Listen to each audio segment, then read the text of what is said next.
नमस्कार, आप देख रहे हैं दर्श न्यूज। मैं हूं दिव्यांशु।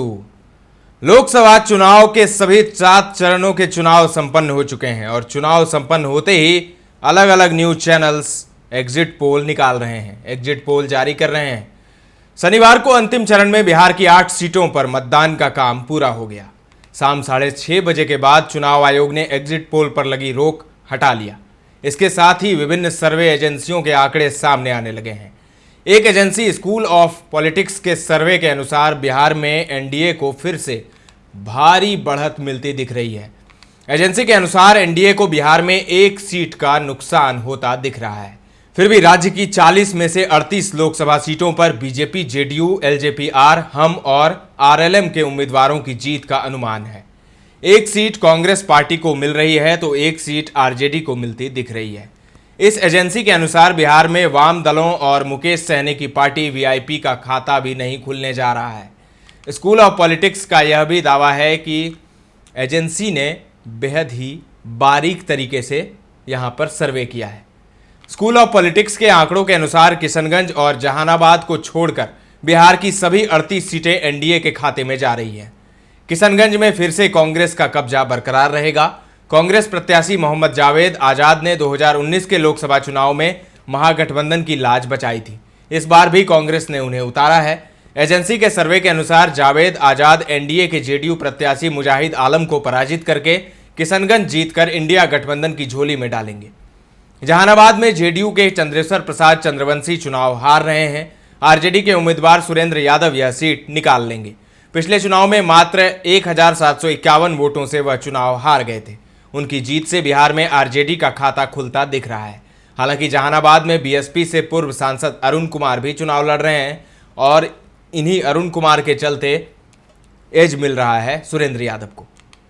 स्कूल ऑफ पॉलिटिक्स के अनुसार आरजेडी सुप्रीमो लालू प्रसाद यादव की दोनों बेटियां मीसा भारती और रोहिणी आचार्य अपनी अपनी सीटों से लोकसभा चुनाव हार रही हैं।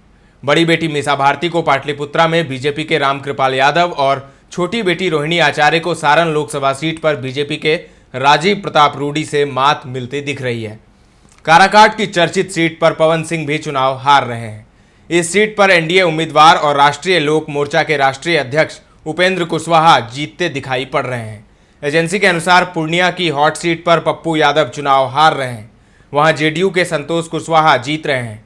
सिवान में भी हिना साहब की हार का अनुमान एजेंसी ने लगा दिया है। वहां जेडीयू की विजय लक्ष्मी देवी चुनाव जीत रही हैं। चिराग पासवान हाजीपुर से, ललन सिंह मुंगेर से, लवली आनंद शिवहर से, देवेश चंद्र ठाकुर सीतामढ़ी से, वीणा देवी वैशाली से और राजभूषण निषाद मुजफ्फरपुर से चुनाव जीत रहे हैं।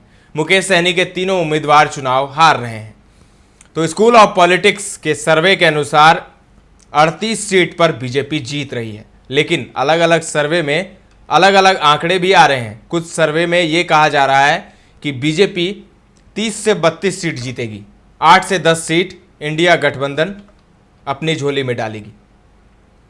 उनका कहना है कि शिवहर से ऋतु जायसवाल जीतेंगी, वैशाली से मुन्ना शुक्ला जीतेंगे, काराकाट से राजाराम सिंह कुशवाहा जीतेंगे। तो ऐसे ही दावे किए जा रहे हैं। मुजफ्फरपुर में तो राजभूषण निषाद की जीत तय लग रही है। सीतामढ़ी में वो कह रहे हैं कि देवेश चंद्र ठाकुर नहीं जीतेंगे। तो ऐसे में देखना बड़ा दिलचस्प होगा कि 4 जून को क्या नतीजे आएंगे। एग्जिट पोल के अनुसार एनडीए पूर्ण बहुमत से भारत में सरकार बना रही है। देश भर में उन्हें बहुमत मिल रहा है।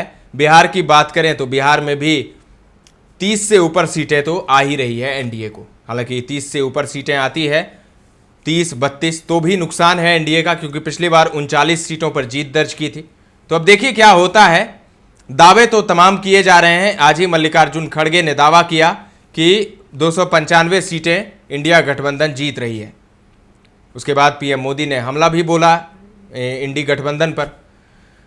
तो जुबानी हमला अभी भी जारी है। चुनाव तो खत्म हो गए, चुनाव का शोर थम गया। अब बस इंतजार है 4 जून का।